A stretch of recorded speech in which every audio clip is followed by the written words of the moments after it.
It is May 15th, 2011, 2 o'clock in the morning, in a small highland town deep in Kenya's Rift Valley. A man is lying on a concrete pavement outside a large gated home. He has fallen from a second-floor balcony. He is not moving. Within the hour, he will be dead. His name is Samuel Kamau Wanjiru. But Kenya doesn't call him Samuel. Kenya calls him Sammy. And 3 years earlier, the entire world watched Sammy Wanjiru cross the finish line at the Beijing Olympics. Arms raised to the sky.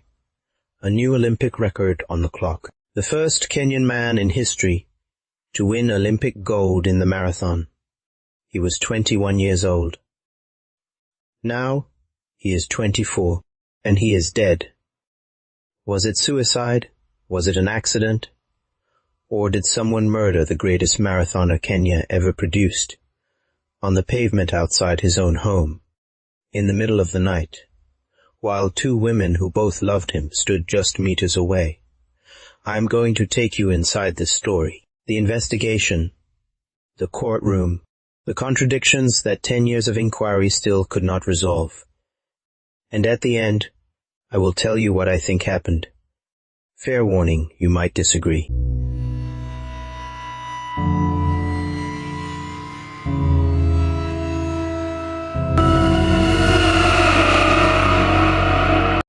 Welcome to the story of Sammy Wanjiru.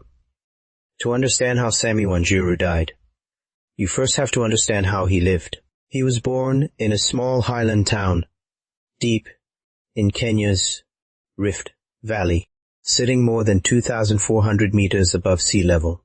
The air thin, the mornings cold, the skies so wide they seem to press down on you. It was not a wealthy place. Samuel Kamau Wanjiru was born on the 10th of November, 1986, raised by a single mother named Hannah Wanjiru. 2 boys, very little money. No clear path forward. Sammy took his mother's first name as his last name because she raised him alone, and he wanted the world to know it. By the time he was 12, his mother could no longer afford school fees. He dropped out. No shoes, no lunch money, but Sammy could run. He had always been able to run.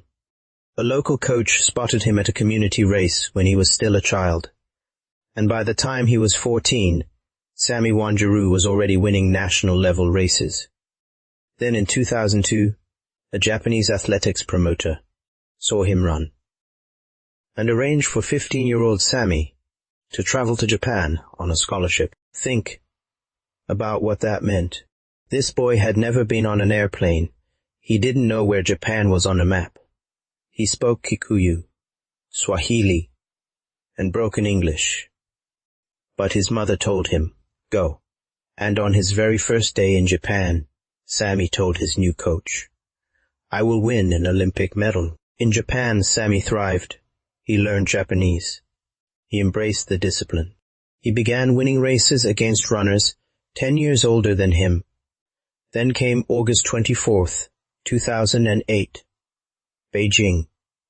The Olympic Games, 30 degrees. Heavy humidity. Conditions that made most coaches tell their runners, go out slow, survive the heat. Sammy Wanjiru did the opposite. He went out fast. He ran as if fear was something other people felt, and he crossed the finish line in 2 hours, 6 minutes, and 32 seconds, an Olympic record. Raised his arms. He looked at the sky, the first Kenyan man in history to win Olympic gold in the marathon. 21 years. When he came home. A 3-mile convoy of vehicles and people lined the roads of his hometown to welcome him. The boy who had dropped out of school was now a national hero, and the money was extraordinary. By 2010, Sammy Wanjiru had earned an estimated $6 million in a country where the average farmer earned less than $800 a year. Sammy was a millionaire many times over, and that is where the story starts to get complicated. Sammy Wanjiru was generous, almost recklessly so. He built his mother Hannah her own house, just 150 meters from his front door. He paid school fees for children in the neighborhood. He donated to orphanages. He funded other Kenyan athletes. He once won $25,000 at a race in Europe and donated the entire amount to a children's home. The same children's home where his mother worked. But generosity is not armor. His home became a destination. Politicians showed up asking favors. Distant relatives arrived with outstretched hands. Strangers appeared at the gate with stories. And Sammy, who grew up with nothing, who knew what it meant to need, could rarely say no. It wore on him. And then there were the women. By 2009, Sammy Wanjiru had 2 wives. His first was Teresa Jerry, a beautician. They had 2 children together, a daughter, a son.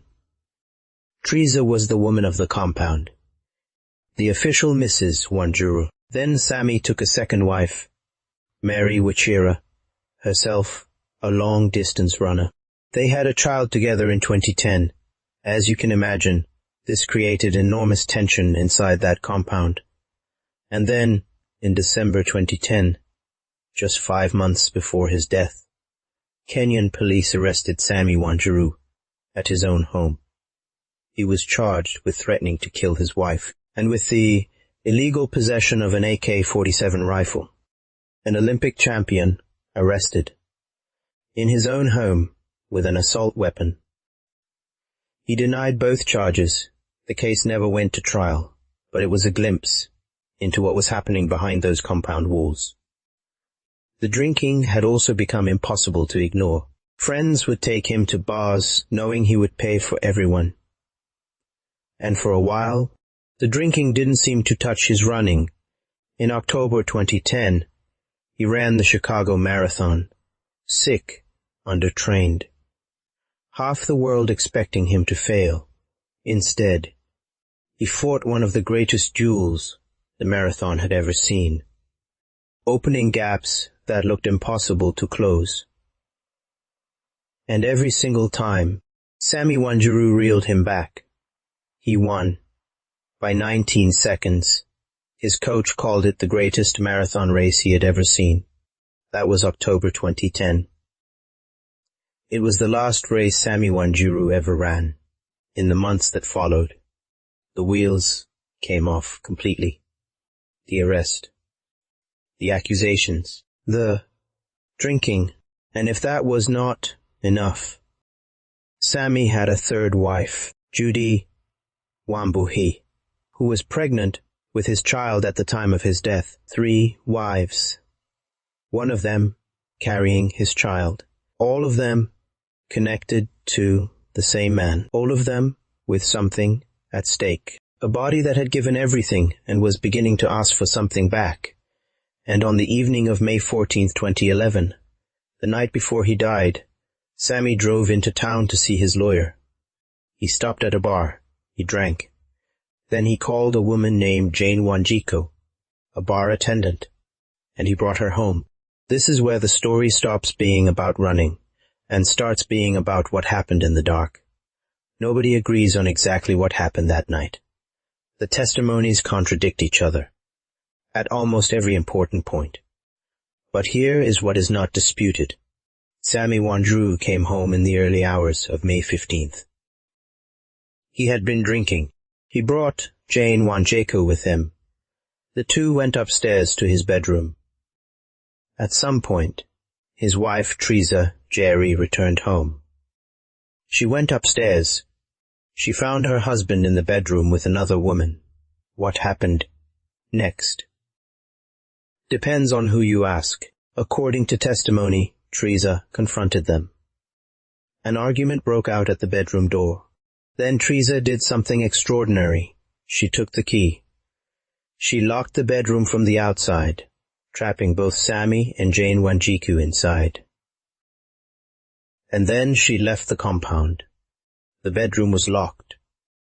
There was no other door out.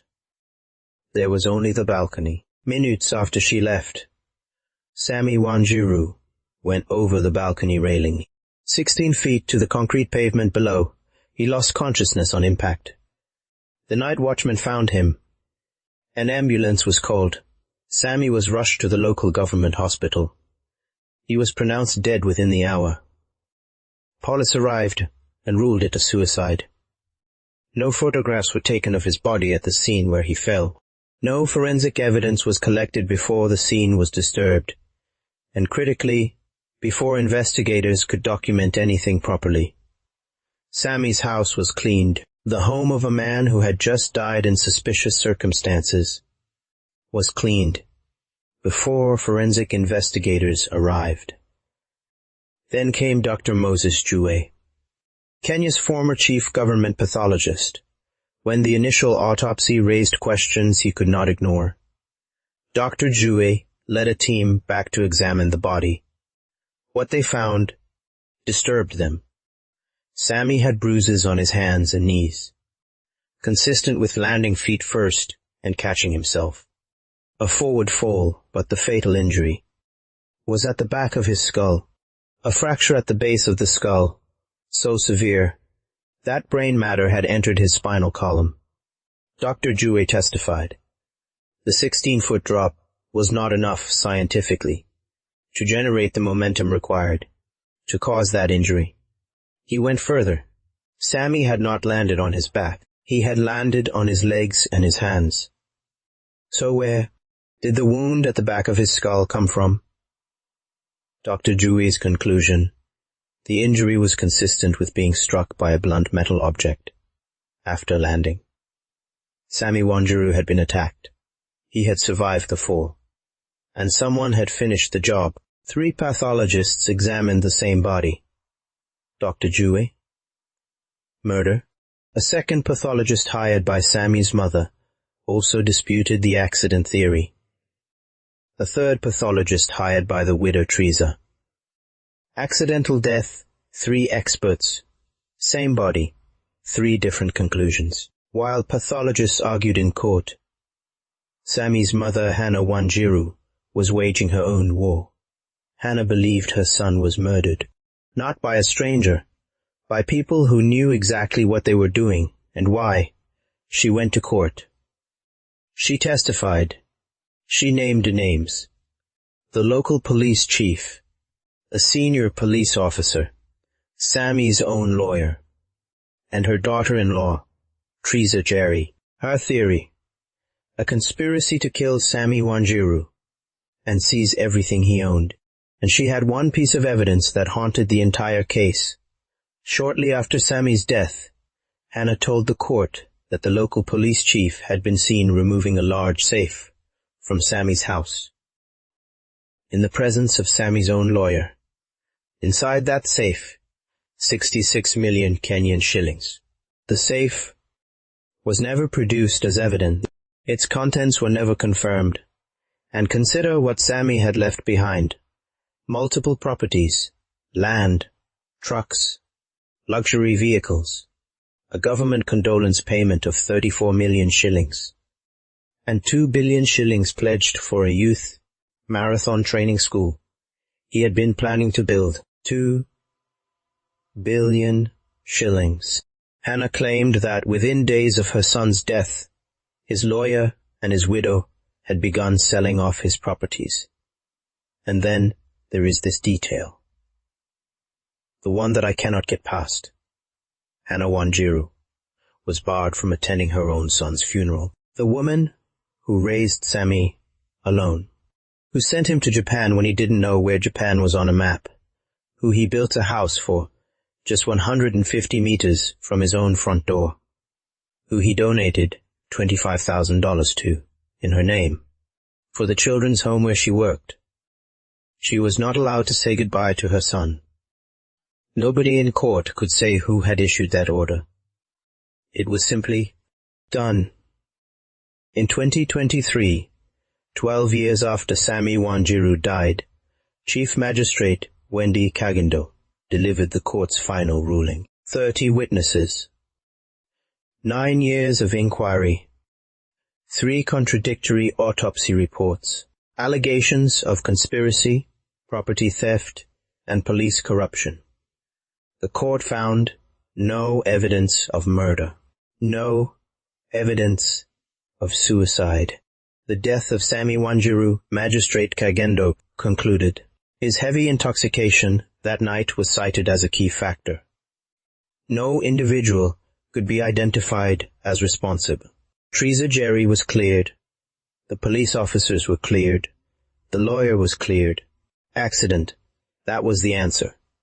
After 12 years. That was the answer. Hannah Wanjiru had spent over a decade fighting for her son, testifying, accusing, burying her grief in courtroom appearances. The court gave her one word: accident. You have been patient. You have sat with all of this, and I promised you at the start that I would tell you what I think. So here it is. I think the court was right that there is not enough evidence to convict anyone. The investigation was destroyed from the first hour. No photographs. A cleaned scene. 3 pathologists who couldn't agree. No eyewitness to the fall.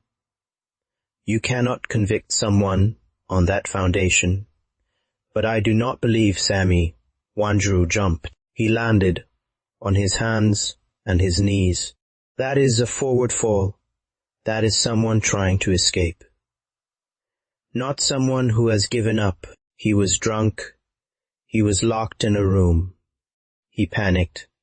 He went over that railing trying to get out. That I believe, but the injury at the back of his skull. A 16-foot drop onto concrete does not crack a skull the way that wound was cracked. 2 pathologists said it, not 1, 2. Was there someone waiting for Sammy when he hit that pavement? Was there someone who knew he would come over that balcony? Because they had set the whole thing up. Lock the door. Leave the compound. Give him no option but to go over the railing. I don't know. And that is the honest truth. I don't know. What I do know is this. The safe full of 66 million shillings was never recovered. His properties were sold before the investigation was complete. His mother was not allowed to bury him, and 12 years later, a court said, accident. Kenya gave Sammy Wanjiru a 3-mile convoy when he came home from Beijing. It could not give him justice when he died. Samuel Kama Wanjiru is buried in his hometown in Kenya's Rift Valley. His name is on a marathon. His Olympic record stood for years. His mother Hannah never stopped asking questions. If you have thoughts on what happened that night, I want to hear them. Drop them in the comments below. I read every single one. If you are new here, thank you for watching. This is what we do on this channel. True crime that happens close to home. Stories about real people whose names deserve to be remembered correctly. Subscribe. Share this with someone who loves true crime. And I will see you in the next story.